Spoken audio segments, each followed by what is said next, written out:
Hello, folks. My name is Robert Draper with Times Masquerade. I'm pleased to introduce something I think is really novel and fits right into the purpose of this channel. This channel is about there's more to what we consider time, chronological time. It's a one-horse town. And the reality is, the entire ancient world believed that there was what I call a Papa Bear or a mothership. The symbol for it is directly above my head. This was honored by every major civilization on Earth. And it has chronological time in it. But I can have some fun today with this situation. So there is a new game, role-playing game in the Digital World of Games put out by a company called Bandai Namco Entertainment, and they are fairly famous for putting out the Pac-Man series. So let's take a look at and this just came out. I'm recording this in the middle of July 2026, and this game just came out. And it's followed by a few 100,000, if not 1.5 to 2 million players. It is a going concern. But what caught my attention was the actual thesis or story flow of this game. Let me just go and show you. This is the actual faceplate of the game. Digimon Story, they're calling it. Time Stranger. Okay, Digimon is a word they made up, but it's supposed to stand for digital monster. That's the way they're looking at some of the things we have going on today in the world of AI and the speed of change in the next 1.5 to 2 years.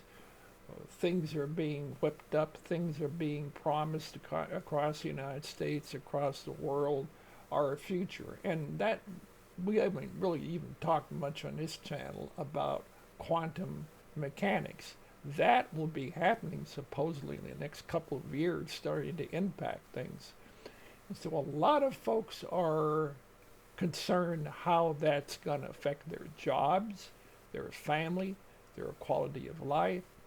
And so this Digimon, it's pretty creative. They're calling it digital monsters. And so I would like to play a few clips from the game and attempt to unravel the story flow and show you how it fits into the purpose of this channel. Okay, here is the actual game plate. The front of it, Digimon Story, Time Stranger. And as you see right above Yuki, Yuki is this female human agent that is volunteered to attempt to break down this digital monster. Its name is Chronom, and it's a takeoff on chronological time. And Chronom is sucking up all the data, becoming unwieldy, and the humans in this situation, the protagonists, are trying to do something about it. So let me just keep playing this. And these are a few scenes which are, my interest is in the story flow. Okay, here's the first one. You may not be able to read it. She has come across these crowds who are protesting.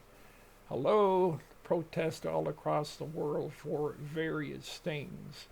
So what the caption actually says is that anomalies have been occurring exponentially more often of late, at a rate only seen a handful of times in history. So she is actually going out to fight this chronological time monster who was embedded and pretty creatively in this game. So let me see. I'll just keep playing it here. So the story flow is really connecting with ancient deities, I believe, with the spirit world. That's just cut to the chase. The spirit world on the dark side is able to appear and disappear. They are able to take various forms. As a matter of fact, right now in the United States of America, we just had the first phase of UFO um, hearings in Washington.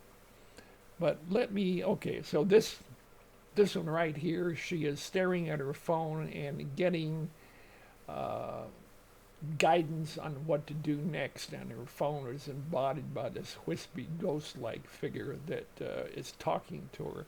And it's saying here that inexplicable explosions, sightings of mysterious life forms, localized earthquakes, abnormal weather patterns. There's no shortage of strange reports. Wow, guys, to me, that is a pretty good ringer for this age we live in. I guess I am kind of a news freak. I love to check out what's going on and relate that to the purpose of the channel, which is to introduce you to this what I call Papa Bear form of time. So let me just keep going here.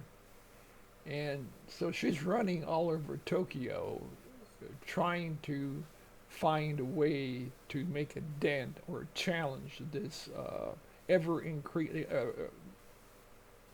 Chronological time is snowballing. The chronological time is the antagonist. It's the bad guy here, and I agree with her, or with whoever created this series. So in this next caption, it's saying, "Uh-oh, looks like we've been overdoing it a little lately. The world is starting to wake up to our existence." What in the world are they talking about? I believe they are literally talking about the spirit world. Just to be very blunt about it. So let me come back to myself, get rid of this. So this whole game is that's right now. That's right now, 2026. And what in the world is going on? I really do feel for some of the younger people, and it's my perception, could very easily be wrong, that most of the people doing these games are, they've grown up in electronic era. They have grown up with screens, and they have grown up with protests, and they've grown up with energies that are all over the map. Well, okay, so this symbol above my head, it is ancient. I mean, it has chronological time embedded in it. It is actually broken down into three parts.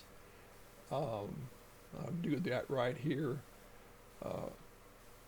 The horizontal is the physical. That's the world we are literally in right now. The vertical is the spirit world, and the X is it's us. It's chronological time. So chronological time is embedded in this. And it may seem like but it is pretty trippy. As a matter of fact, I believe that the labyrinth in Crete was modeled off of this. So what is this symbol? I believe that what you're looking at is actually the Great Pyramid at Giza from the top down. And the ability to have this, even have this understanding recently, well, It's only been recently that we were able to look at the Great Pyramid without its original limestone casings, which were taken off roughly 1,000 years ago to build modern day Cairo. And Napoleon, from France, famous Napoleon, he had a whole crew go over, and they made a notation that was kind of incidental. It didn't raise too much of a cane back then, but that there appeared to be concavity to each of the four sides, actually making it 8 sides. And then later on, some other Egyptologists made further, more accurate measurements than Napoleon. And finally, there was this British Royal Air Force officer, a P. Graves, was flying directly over the Great Pyramid during, it was either an equinox or a solstice, and took a picture that was the first pictures from the air on that particular day. It was very fortuitous, if you want to call it that, and it showed clearly there are 8 sides. So I believe that what we're looking at is something.